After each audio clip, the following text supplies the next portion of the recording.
Hi everyone, I'm Lucas, my pronouns are he, they, and welcome to or back to my channel. And this is part 8 of generating warrior cat clans. I've been doing this series for a bit now, covering each part of Washington State.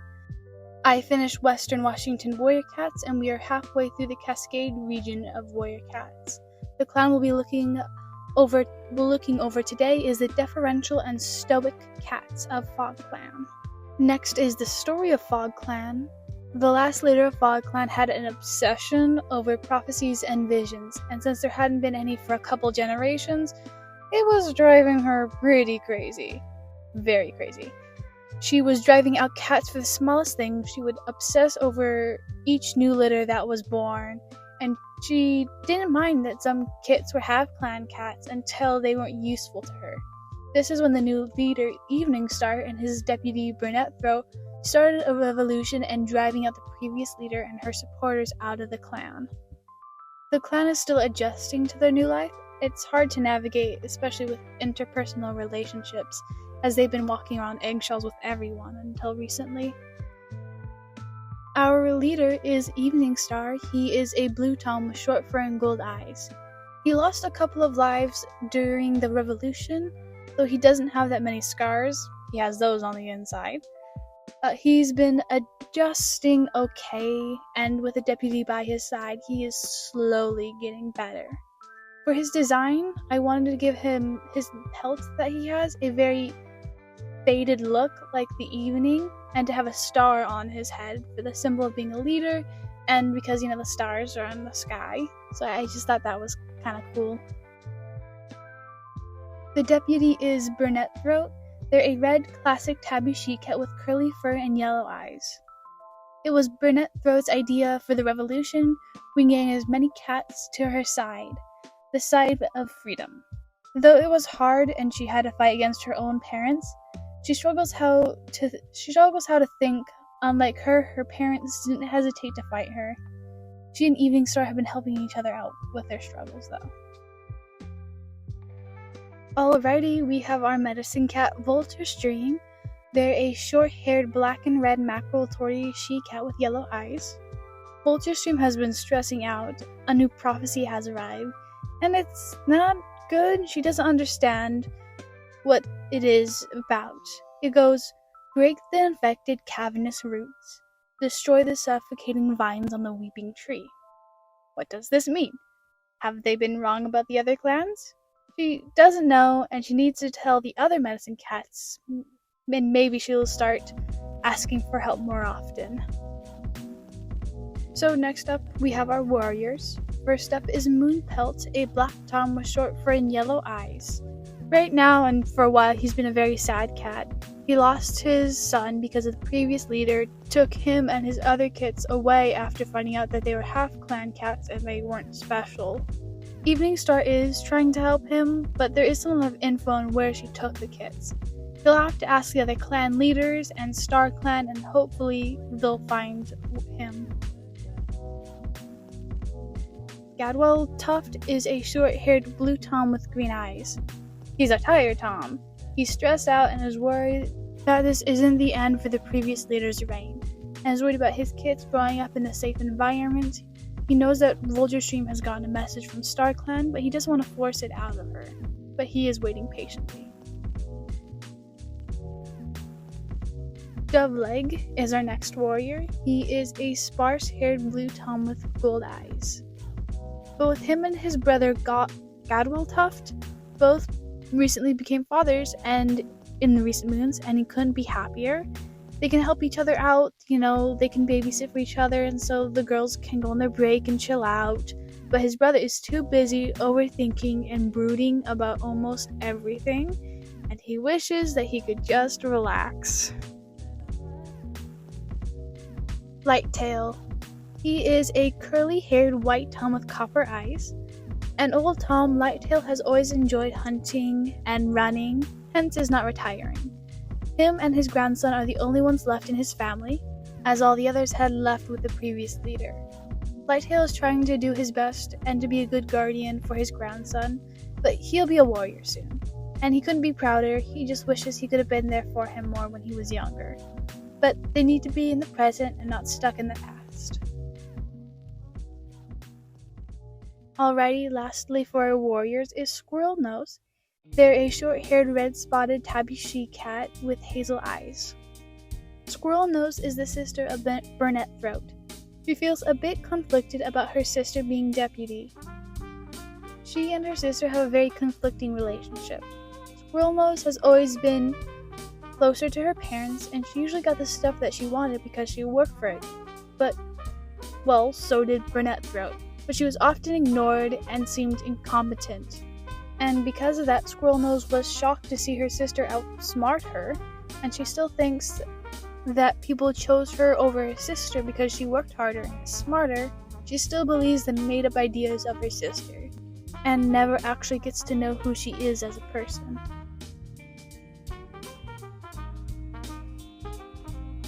The apprentices. First up we have is Lizard Paw, a sparse-haired white tone with hazel eyes. Lizard Paw has been adjusting to his parents leaving, including almost all of his relatives. He has his grandpa, but they weren't close when he was younger. He was hoping that his parents would be at his warrior ceremony, but now that isn't happening. Because of this, he feels very off and numb to it all, but he's pushing that away to prepare for his warrior assessment. Next up is Spotted Paw. They're a short-haired black mackerel tabby tom with copper eyes. Spotted Paw is Lizard Paw's best friend, and they've been both dealing with the grief of losing loved ones. He wasn't close to his parents. In particular, him and a lot of the other apprentices lost parents and relatives in the fight, or leaving with the previous leader. It's honestly weird and confusing in his eyes. He just hopes everything returns back to normal. Face Paw, a caramel tom with short fur and hazel eyes. He was given to Fog Clan after being found abandoned. He's excited to meet his sister at the next clan gathering, as the previous leader refused, and he was recovering from the rebellion. Burnett Throat also had adopted him after the rebellion, and he couldn't be happier to have a mom who actually cares, unlike the previous leader. So, he's been happier and just enjoying life. Next up is Rowan Paw. They're a red mackerel pseudo-tabby tom with short fur and amber eyes. He is extremely nervous as he has his first warrior's assessment in 3 moons. He'll definitely be asking a lot of questions to Lizard Paw and Spotted Paw's assessment tomorrow. His grandpa is now his parental guardian, and he's happy, and his grandpa is great because he's awesome. How about if we get a couple of likes, he'll pass his warrior assessment. Next up is Adderpaw, a chocolate mackerel tabby she-cat with curly fur and hazel eyes. Also, note, for some reason I made her eye color copper/orange. I don't know why, I must have forgotten. Her dad was outside of the clan while her mom left for the previous leader. Adderpaw feels like she has to prove herself to the clan for what her mom did, especially to her mentor Evening Star, to show that, I'm not like my mom, you can trust me. Lastly, here is Dawnpaw. She is a mostly white and blue cream mackerel calico she-cat with sparse fur and copper eyes. Dawnpaw is the niece of Vulture Stream and is going to become a warrior soon, like within the next moon or so. She's super excited to have her aunt there.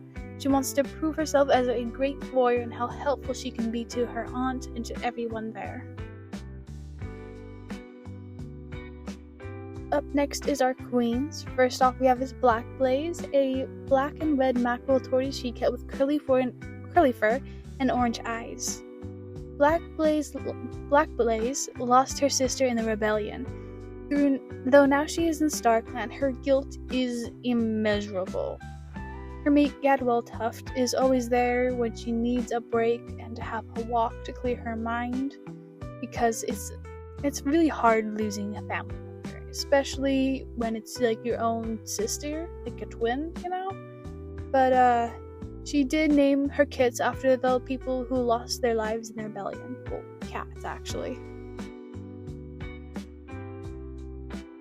Alrighty, let's get on to the kits. The first kit is Swift Kit, a blue she-cat with white spotting and hazel eyes. She cannot wait to be an apprentice. She wants to be a warrior one day. She was named after the warrior Swifttail. Flame Kit is an orange tom with mackerel tabby markings and orange eyes. Flame Kit is pretty nervous about being an apprentice. He was named after a very important warrior, and he only hopes he can fill the shoes of them. He was named after Flame Wind. Next is Tall Kit, a black she-cat with short fur and orange eyes. Tall Kit is very annoyed about being named after a warrior, although she understands why putting this weight on her shoulders is very annoying, and it stresses her out. She was named after Tallreed the medicine cat. Sadly, the fourth litter of the cat has been stolen on Kit. They were stolen by the previous litter and named after Plumheart, one of the warriors.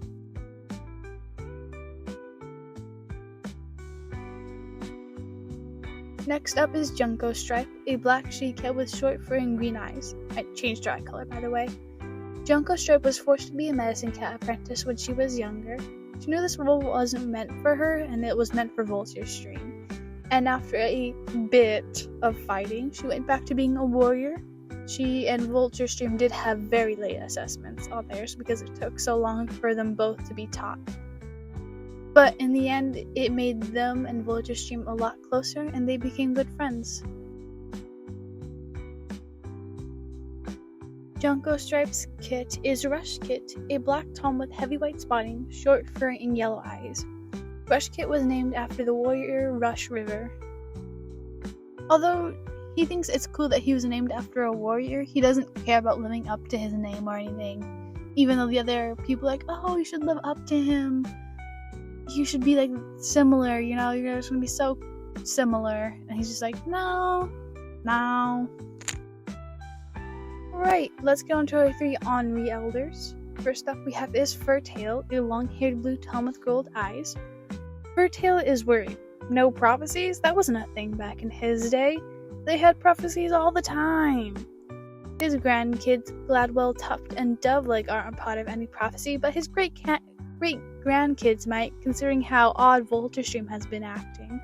And he's been very annoyingly nudging that she can come to him for anything.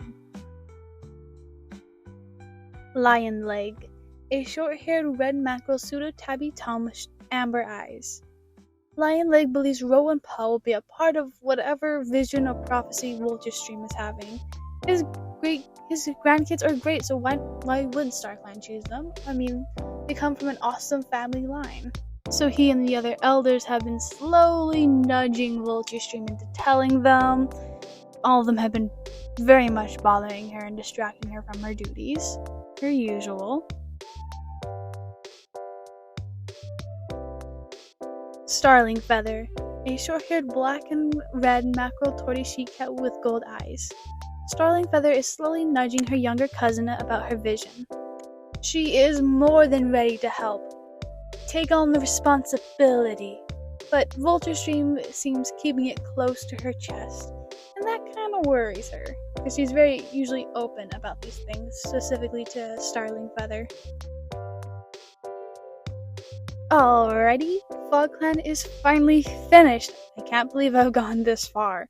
Thank you for watching. I'll see you in the next week again.